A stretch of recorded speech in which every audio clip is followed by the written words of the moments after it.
Hey Slingers, welcome back to another week of the Wordslinger podcast. And this week we're talking with Jenny Nash from Author Accelerator about reading books all day and getting paid for it. Stick around. Hey, how you doing on money? I know it's a touchy subject, but I got something that may help you out. See, I'm using an app called Acorns. And it helps me manage some investing, put some money back, get a little interest. It's kind of nice to watch my money grow. So I want to share that with you.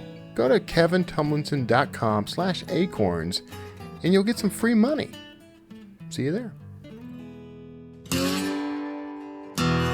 It's the Wordslinger podcast, where story matters. Build your brand, write your book, redefine who you are. It's all about the story here. What's yours? Now. Here's the guy who invented Pants Optional, Kevin Tumlinson, the Wordslinger. Wordslinger. Well, I am Kevin Tumlinson, the Wordslinger, and I'm so glad that you have tuned in today. We've got a lot. There's a lot going on right now. We've gotten through in the U.S. here. We've gotten through the Thanksgiving holiday. With all the family and friends and the overeating, obesity day, it should be called. I think I put on like 10 pounds just in the 1 week period that we were celebrating with family. That was a long... I love my family. I love Kara's family. I love spending time with everybody. But that was a long week of overeating and overindulging. I was really ready to get back to work, really. So here we are, though. We're coming up on the Christmas holiday now. This is such a busy time. I mean, such a chaotic, hectic time, which is why you don't see as many Wordslinger podcast episodes during this time of year. You know, I like to be authentic. Maybe you could call me just ill-prepared. But I don't. I try to record my episodes on the week they're going live. The thing is, though, I got no real excuses. I could totally do this. I've got all the resources to just sit and quickly record an episode. I've got all the interviews already in the can. So for those of you who are, out there asking, like, where's the current episode? Because I had quite a few people asking about it prior to last week's episode. But I have no real excuse. So keep bugging me. If you keep bugging me, I may change my ways. I may get better. That's how I get better. Anyway, so today I got a great guest. I'm talking to Jenny Nash. Now, she is the CEO of Author Accelerator, and she's also the author of a new upcoming book, Read Books All Day and Get Paid for It. And it's about book coaching. The Business of Book Coaching is the subtitle. And I do quite a bit of book coaching right now, mostly with Draft to Digital, but I'm doing some stuff on the side, talking to authors about, the basics, the getting into it, getting into a daily writing routine, all the stuff around my 30-day author work, and the stuff that, me and Roland Denzel are actually working on some things that we're going to start opening up more opportunities for you to talk to me and him about author business, about the whole idea of how do you structure this thing? How do you handle marketing? How do you handle the daily routines? How do you stay organized? How you do research? I mean, we're going to start answering a lot of those questions. We're doing webinars and things like that. So that stuff combined with the webinars and the coaching I'm doing with Draft Digital, combined with half a dozen other things. Right now, it all feels kind of chaotic to me, but I'm starting to see a trend. I'm starting to see a thread in that I actually do enjoy talking to and working with the author community and figuring this stuff out. So if you are looking for some coaching and you are, trying to figure out maybe you're trying to figure out how to start in this business, or maybe you're figuring out how to get to another level in this business, I think I'm getting to a point where we can chat. So, but as a nod to that, and this was completely unconnected, Jenny Nash and I met at San Francisco Writers Conference a couple of years ago, And it just so happens that she has a whole program. And the reason she's kind of skipping the line right now, I'm going to be honest. I'm letting her. I'm not letting her. I am skipping the line on her behalf, bringing this forward a little earlier than I would have, because she's got a program that's starting on January 20th, and it is a summit that she's doing. It's free. And I think that it might benefit a lot of my listeners. So, and I'm going to give you the URL now, although we talk about it in the episode, but authoraccelerator.com/summit. Go sign up to attend this little summit that she's doing. This is a week long. It's a week of programming on book coaching is what she said. So, I think it might be beneficial to you if you've ever thought about coaching yourself, but just kind of getting some perspective on the background of this stuff might be useful to you as well. So I wanted to put that out there first before we jumped right in. That said, I don't want to take too much time beforehand, but I do want to thank everybody for your emails and for catching up with me at conferences. And, I've had a lot of people swing by and tell me some really nice things, say some really kind words and supportive things. And I just can't tell you how much I appreciate that. So thank you for all that. And all that said, let's hop right on in to this week's Wordslinger podcast episode and my interview with Jenny Nash. Oh, one quick caveat. I was having some technical difficulties when we were recording, kept freezing on us and kept dropping out. So I've had to kind of cut the episode up a little, and there may be some blank spots here and there. So bear with us, but I wanted you to get the full gist of the interview. So here we go. See you on the other side. Hey, everybody. Thanks for tuning in. Here's what's interesting about what I do. I travel. I go to all kinds of conferences all over the world, and I meet some pretty incredible people. And in particular, I meet a lot of folks who work in some aspect of this industry. And that is what happened with today's guest. I'm talking to Jenny Nash. There's a lot of ways that Jenny and I are connected, but one of the first ways we met was at San Francisco Writers Conference about 2-3 years ago, I think. I'm not even sure right. At this point. Yeah, I think that's right. Now, okay, just the official stuff, Jenny. I'll throw it in there. Jenny Nash is the founder and CEO of Author Accelerator, a company on a mission to train book coaches to help writers write books worth reading. We're going to be talking to her about that and about her new book, Read Books All Day and Get Paid for It, The Business of Book Coaching. I'm looking forward to ironically, we discussed this just before the show, but I've got like back-to-back author consultations all day today. So this is an ironic topic for me. A timely topic. Do you tell people how to make money doing it? That's where I need to start upping my game. Like I always do a lot of these for free, so I need to start making some cash on this stuff. Oh, let's talk about that. Should we jump right in? Let's do it. Let's jump right in. Welcome to the show. Thank you for being a part of the Wordslinger podcast. So yes, let's jump right in. How does somebody make money reading books all day? So I want to talk about the money because I've been a book coach now for about 10 years. Right. And I make multiple six figures as a book coach. And we, at Author Accelerator, we recently did a poll of about 180 people who do this type of work. And I turned out to be one of the top paid people. And that's great for me. But what was horrifying was the number of people who are not making very much money at it. And the more that we dug into it, the number of people who give their work away for free. And here I am talking to such a person. So I don't give it all away for free. Let's just make that clear. But I am obsessed with helping authors succeed. And so that sometimes trumps me charging them for it, I think. So. Okay, so here's the thing. I'm obsessed with that too. And it is such a noble and good thing to be obsessed with because, as you well know, the publishing industry is super fast changing all the time. It's pretty chaotic. Things come, companies come, they go, trends come and go. There's, self-publishing wasn't even a thing basically when I started book coaching. Like everything changes so fast. And that combined with this pervasive myth that writers don't make money, writers don't have money to spend to help themselves or invest in their careers. This Right. whole starving artist thing, this whole, oh, we all just do this for love thing. And it makes me crazy because so many of the myths that I just spun off are not true. Yeah. A lot of writers do make money. A lot of publishers and publishing companies and people that are helping writers do make money. It's a big industry.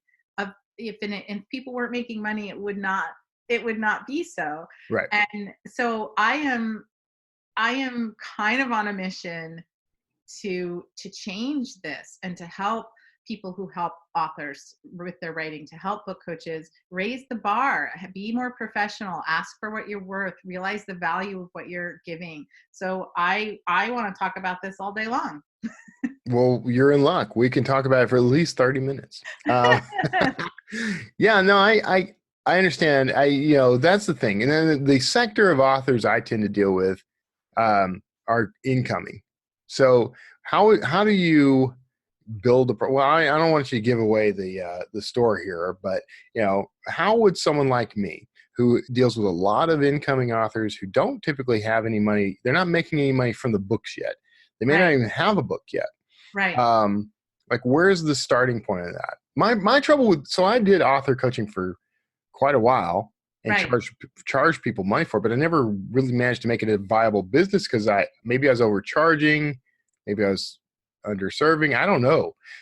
So it never took off as a business for me. Now I do it as part of kind of other things. Right. So, I mean, the way that I like to think about it is this. There's this idea with writers that this sort of lottery idea, like I'm going to roll the dice and I'm going to get picked, and I'm going to get picked either by a publisher, an agent and a publisher, or I'm going to get picked by readership out in the universe. And the thing behind that is that, and then I'll leave my day job. Right. Mm-hmm. And then I'll get a movie deal with Reese Witherspoon, and then I'll, like whatever the thing is, that the get picked mentality, and that mentality is so pervasive that writers think that I'm just rolling the dice, and it's like they're holding their breath. They're not thinking of their own book and their own career as a viable business. And part of what I do is to help people change that mindset. Like, in what other industry would you bring a product into the world? And that product could be anything. It could be a podcast. It could be a service industry. It could be, you're growing ferns to sell to people for their fern gardens. I don't know where that came from, but, like whatever business, nobody starts a business thinking I'm just going to get picked and like lifted out of the despair of my day-to-day job by selling this thing to people. People don't think like that, but with books, they think like that. So part of the mindset shift is helping them think, okay, like one of the first questions that I ask an author is, what is your goal with this book? Mm-hmm. And if their goal with this book is, I want to write something to leave a legacy for my kids, and I don't care if it sells. I don't care if it gets read beyond that. That person's not going to probably make any money off of their book. Right. But most people are not going to say that, by the way. If they say, well, my goal is, if you really can have an honest conversation with them, they're going to state a goal that has something to do with selling books. And so what I talk to them about is then, what do you need to invest in order to make that come true, in order to have a viable business model? What skills do you need? What support do you need? The business that you're in, one of the businesses you're in is in helping people actually produce their book. You can't actually produce a book and not invest money in that production. There's a production cost. So the same should be true with writing the book. How are you going to learn how to write a book? How are you going to get the support you need to do it? How are you going to decide which publishing path to go on? All of those things are investments in that outcome that they're trying to seek. Right. So if you can get people to start thinking about their outcome, then you can start talking about the value that you might add to their process. And then that means you have to be really clear about what value you're adding and what you're actually doing for them. Yeah. All right. No, I agree. I agree. What's So that laugh about? What was one of that? the, one of the, one- no, no, no. One of the things that always nails me is I have all my little excuses lined up, and then somebody comes along and pulls that peg, and I can't use any of them That's because good. That's me. that's exactly what that's supposed to be, right? And that's Exactly. so. What is that? What Author Accelerator is about? Like, tell me about Author Accelerator. Yes. So I have been training book coaches. I've trained more than 50 book coaches Okay. and certifying them. And part of that process is teaching them how to manage a writer's project, with a project being the book, how to help that writer raise the bar of that writer, raise their own writing standards and skills, make a good publishing choice. The Author Accelerator is all about the development process. So once you get to the point where you're going to produce the book, you have to go to somebody like Draft to Digital or some Right. other person that's going to, or entity that's going to help you produce the book. We don't do that, but we help people all the way up to that moment. And so I'm training book coaches to guide writers and to help writers think about how they're going to make money from their book, if they're going to make money for their book. You know, a huge part of what we do is burst people's bubbles, right?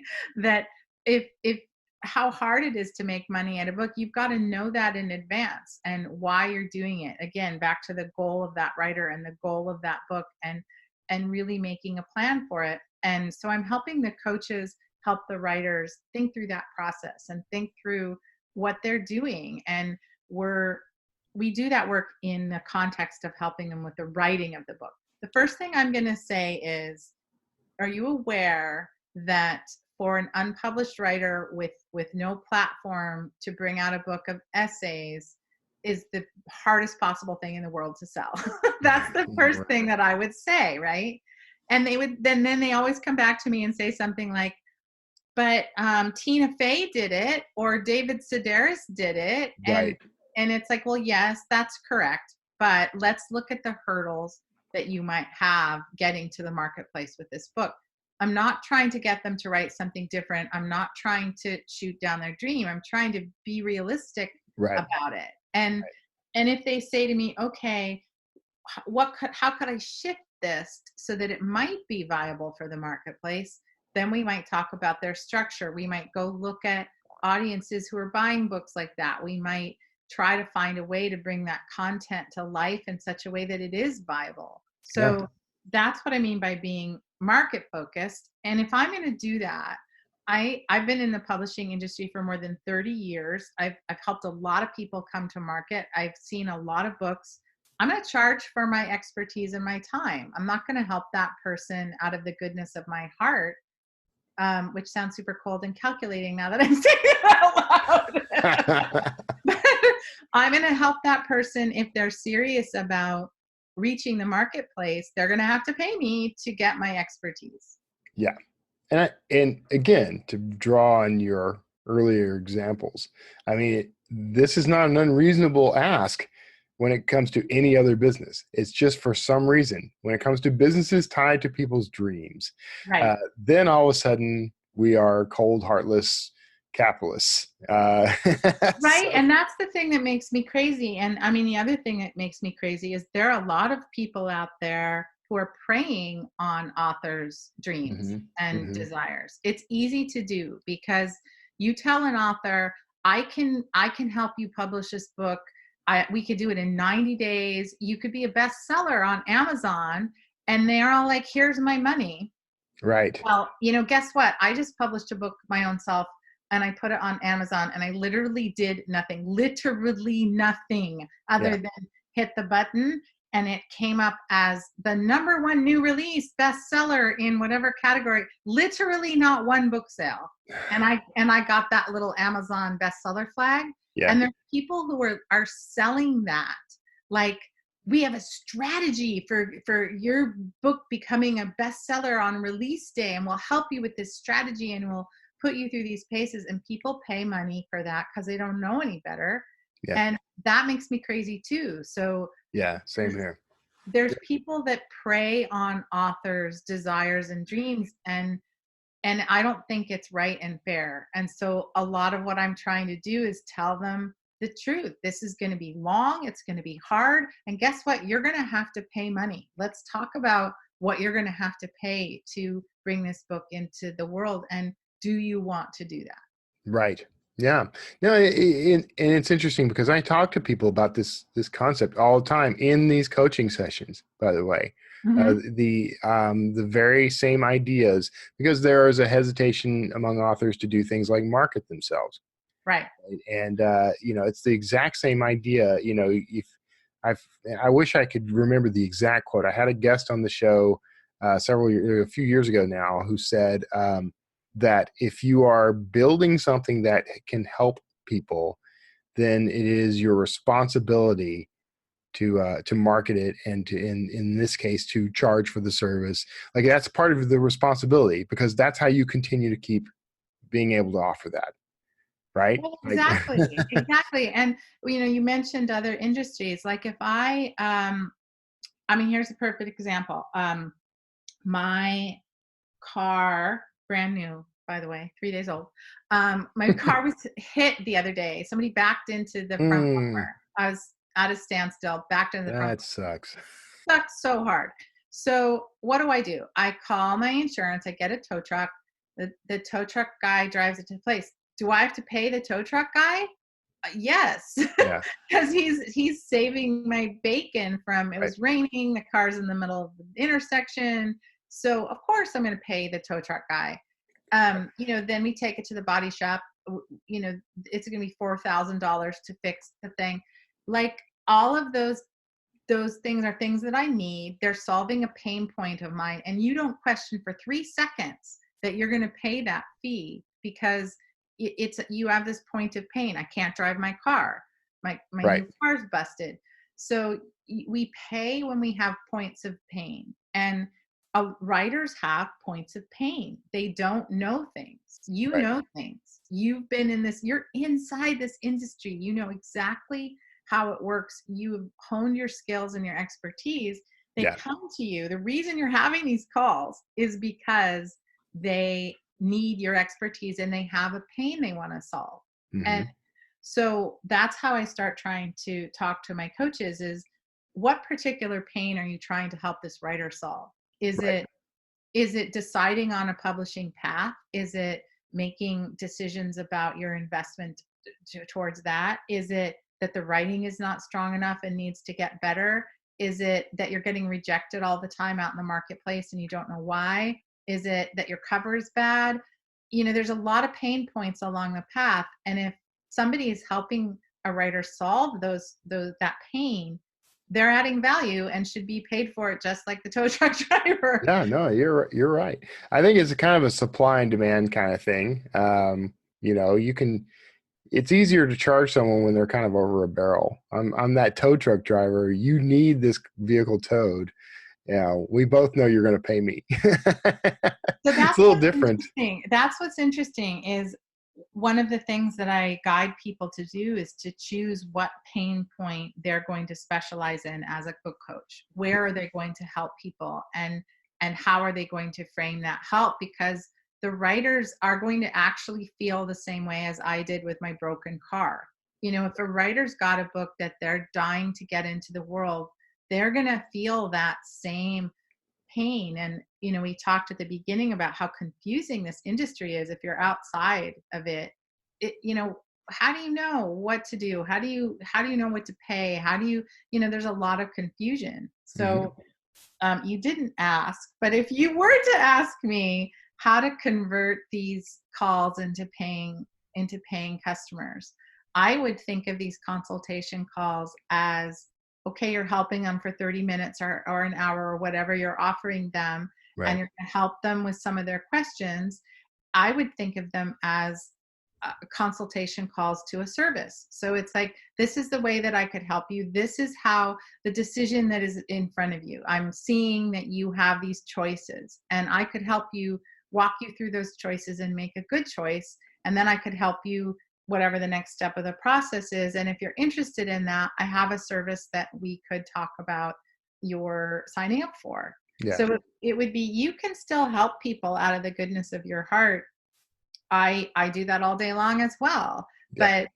But like the other day I was talking to a woman who writes a column for Forbes magazine, and she wants to write a book. It's her second book, and she was trying to make a decision about agent or not agent on this second book, and I got on the phone with her and had an hour-long conversation. I was sending her links, I was sending her, information. I was talking about money, I was talking about what it takes to find an agent, how much it would cost her to work on a nonfiction book proposal with somebody like me, how much time it would take. Like, I was feeding her information, I was helping her, and it was all in it. That my intention was, well, this is probably going to shock you, but the service that I would have worked with her on is a $24,000 service. Yeah. And that would be for a serious professional to get a nonfiction proposal that hopefully will get them a book deal. Yeah. And she did not take it. She did not go for it. She decided that she didn't want to go for the agent route. That was not for her. She was horrified at the pros and cons when I laid them out of agent versus not agent. Yeah. And she opted out of the service that I was offering. So I spent an hour using my best brain work to help her decide not to use me. Yeah. And in my mind, that was a good use of time. I helped somebody. I helped her come to a good decision. I did good in the world. I did not get the $24,000 client, but guess what? Next time I might, or next time I might. And yeah. So, I think you can combine the helpfulness with the money part. I think in scenarios like that, you could take that conversation, boil it down to the points that were made, and then you can create something that could simultaneously educate incoming authors who might have the same question and help you nurture a mailing list, for example. So 100%, right? Yeah, you could totally turn that into a top of funnel offer. 100%. And I have so much free content. I have so much amazing resources on my website. People are welcome to come. You probably do too. It's that push and pull between offering something but not offering everything. Yeah. And I think you're right. We tend, in these realms that are about creative pursuits, we tend to diminish the value of the expertise. And I want to change that. Yeah, same here. I do want to change that, especially personally. Yeah. So here's what I would do with those calls. Just flip your mindset. Just think, this is a consultation call for a service that I could offer. I'm going to help them on this call. I'm going to be generous and helpful. And I'm going to, instead of giving all the answers away, think more in terms of framing the questions they have to ask. Yeah. Here's the questions that you need to answer. Here's the decisions you have to make. Here's a way that I could help you if you wanted to sign up for that service. Yeah. So does your program, I mean, speaking of markets, does your program kind of arm authors or the coaches rather with how they would market this service, how they reach these authors? Do you offer guidance in that? Yes, I do. And I studied on my own personally a lot of marketing people and tried to adapt the best practices for book coaching.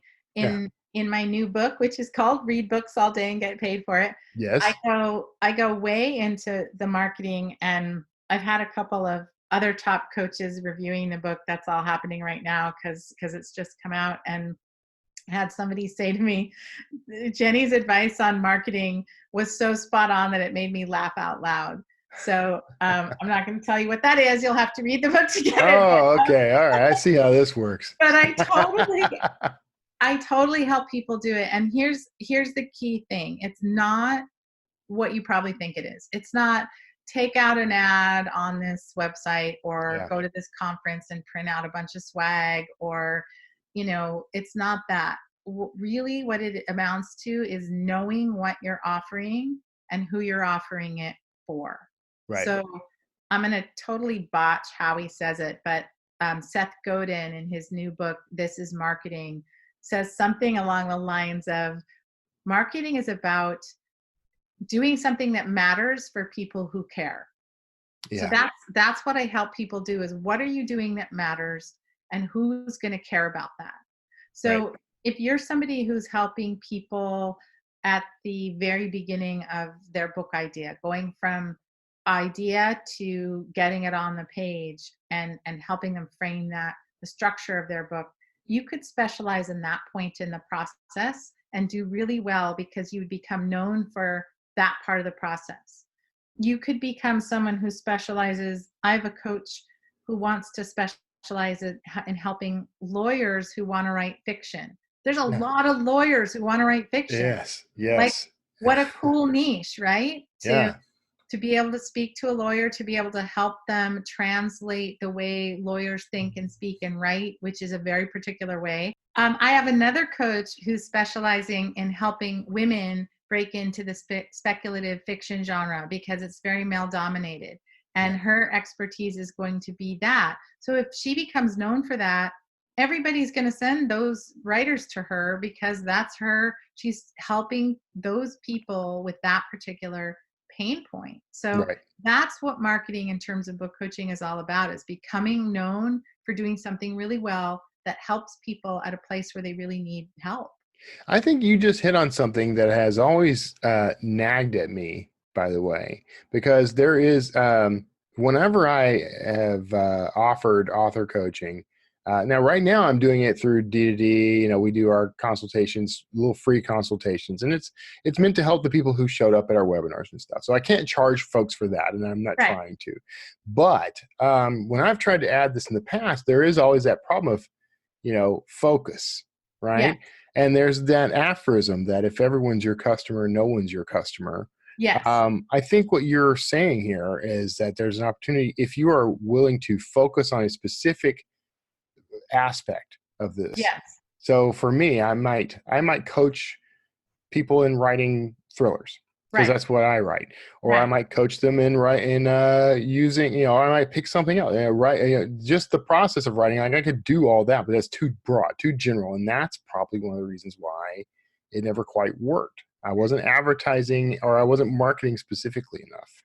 Right. So you can't make a business on even what you just said. I'm going to help people writing thrillers. Well, what people? What kind of thrillers? At Right. what point in the process? Have they written a book before? Are they writing their second book? Are they writing a series? Do they have a plan to write a book a year? Like, you've got to really narrow down on what writer, where they are in the process, what they need. Right. Are you helping somebody write faster? Are you helping them write, like, plot out faster? Are you helping them plot better? Are you helping them raise up their writing skills? Are you helping them, like, what exactly are you doing? So there's so many layers to figure out, and just helping. So if you're on a consulting call with someone, and I'm sure you've been on a million of these calls, people are asking questions about all over the map, right? Yes. About Yes. marketing, about social media, about my website, about my book cover, about the production, about the time, about the cost, about the writing itself, about this and that. Like, that's just scattershot advice. But if you're honing down to really say, I can help, if you're a thriller writer writing your first book, you've never done it before, and you need to make X, Y, and Z choices, I can help you do that efficiently, effectively, and to help you toward your goal. Now you've got a viable business. Yeah. So it's that is the ideal reader concept. That's the ideal reader, ideal customer concept. And I'm shocked that I never put it together. Well, now. you hit on something, because it's what book coaches help writers do. Like, if I'm working with somebody right now who's writing middle grade fiction, and she's actually a very successful nonfiction writer. And one of the things that I've become known for is helping successful nonfiction writers who want to switch. So I kind of have a specialty in that regard. And I'm helping a woman writing a middle grade story, and she had, her story was a hot mess. Okay, so she came to me with the manuscript that just was all over the place, and it had all these characters and all these ideas and all these themes and all this stuff, and it's not going to work. And so part of what I did with her was exactly what we're talking about. Who do you want to reach? Who's your ideal reader? Yeah. You can't, it's not enough to say an 11-year-old girl. It's like an 11-year-old girl who reads what and who does what and who's thinking about what and who cares about what. And we've really got to hone down on who that 11-year-old reader is and what she cares about and what she needs in that book. Otherwise, that book is not going to work. So Exactly. I do this with the writer, and we need to do this with the people helping the writers too. Yeah. What is your gig? What are you doing to help people? Yeah. And that's what's funny is here's what you always come back to. There's sort of universal pieces of advice that fit no matter what industry you're in. If you're an author, it's no matter what genre you're in. This seems to be one of those pieces, is to identify the specific reader / customer you're trying to reach. We're at time, so which is unfortunate because I'm enjoying this quite a bit and I'm getting a lot out of it personally. Those are always the toughest interviews to end, but I appreciate you. Back. Well, we'll get you back on. Now, before we drop out of here, I did want to say you have coming up January 20th, 2020. You have a summit coming up. You want to talk about that for just a second? I would love to. I'm doing a free week of programming about becoming a book coach. And I've got 15 killer experts who we have conversations and take you through everything from how to market, how to make money, what book coaching really is, how it works.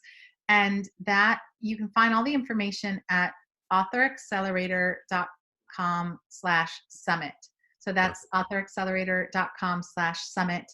And it's free. It's a week. It's January 2020. And I would love to have people come. And if you can't make it, we'll be sending out those recordings so you can grab them after the fact. Very cool. Very cool. All right. I think I managed to sign up. I was having glitches. So I'm going to check that out. And everyone listening to the sound of my voice, you should also check that out. Thank you so much, Jenny, for being on. I really appreciate all the wisdom you've dropped on us. Thanks for having me. All right, everybody. Right now, you are probably hearing the groovy bridge music, and you may dance in place at will. And stick around for whatever I'm going to say, whatever pithy, fun thing I'm sure I came up with right after this interview, and I'll see you all on the other side.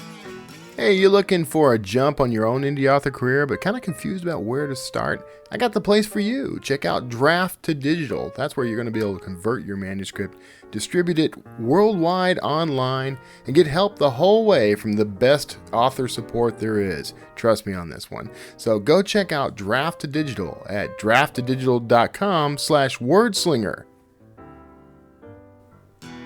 All right, that was my interview with Jenny Nash from Author Accelerator. And again, I want to make sure you have I know we mentioned it a couple of times now, but go check out authoraccelerator.com/summit to sign up for the week-long summit in January. It starts January 20th.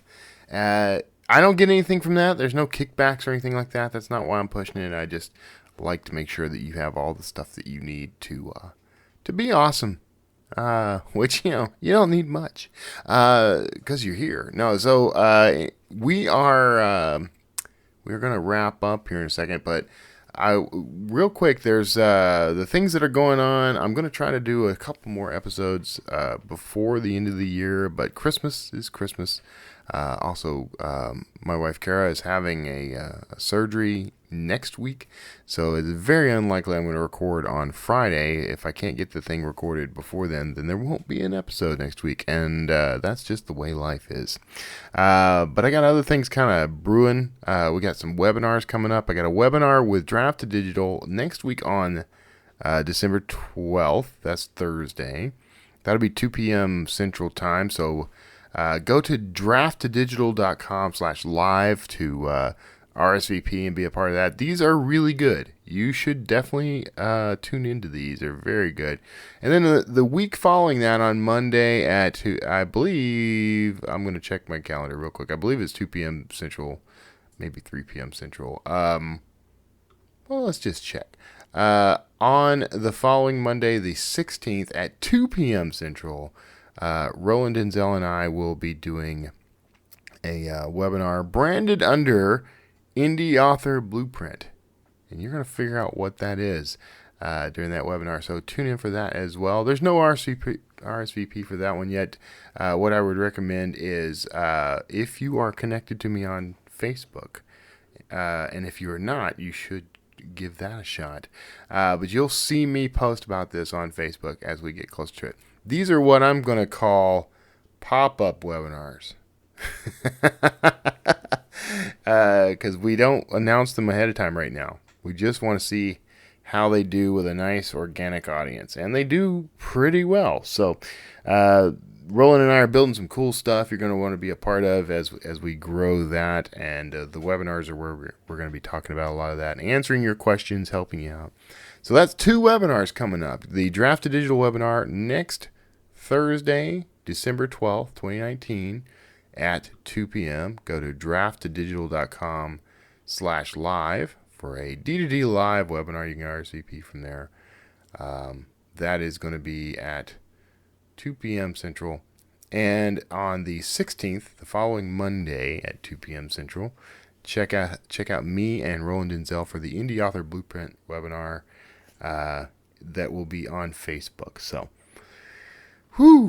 that's a lot of stuff. So that should make up for there not being a podcast episode here and there.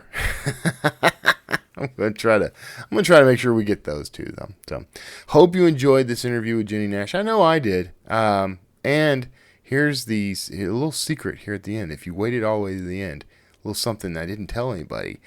Jenny Nash is actually the mother of someone that's going to be a future guest on the show who happens to work for BookBub. Now, here's the fun little game. You tell me who you think that is. Pop into wordslingerpodcast.com, send me an email from the contact page, and we'll see if your guess is correct. You can also get on the mailing list there at wordslingerpodcast.com.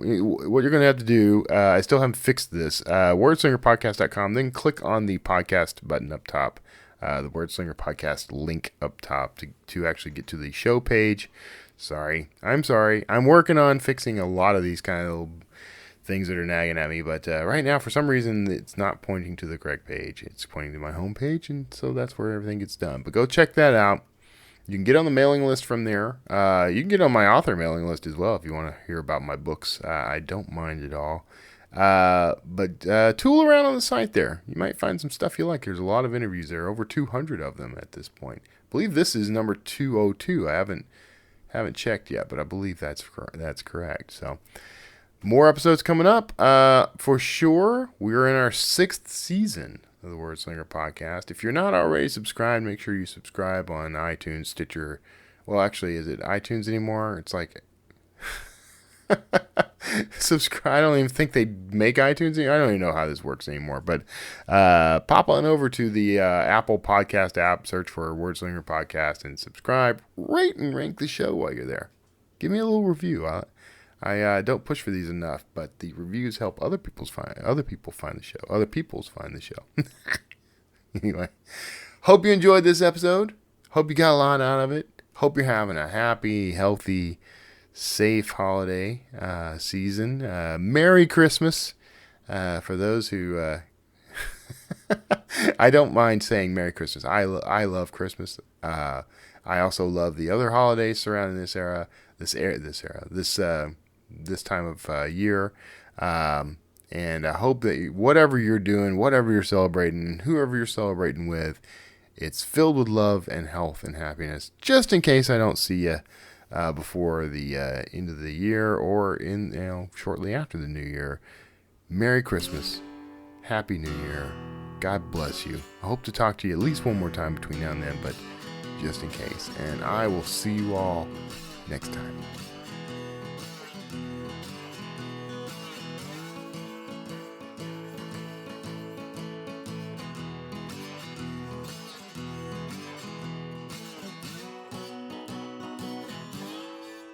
Wordslinger.